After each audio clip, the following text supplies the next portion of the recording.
Hello guys, this boy Muhammad from How to PC. Today I walk you through how to fix Windows 10 Darkest Theme File Explorer not working. The step is very easy. So problem specific happen when you have old version of the Windows 10 that may not support the dark theme in the file explorer. The solution is you go to setting, you go to update and security.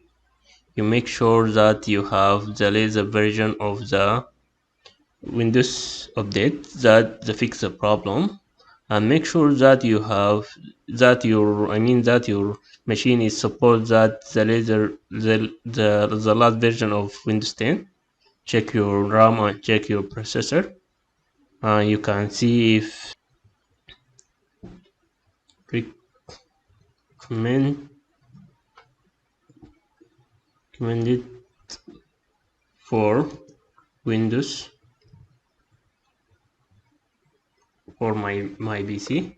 You will see you need to have one processor and one RAM gigabyte, and hard disk maximum minimal for 60 gigabyte, and graphic Microsoft DirectX 9.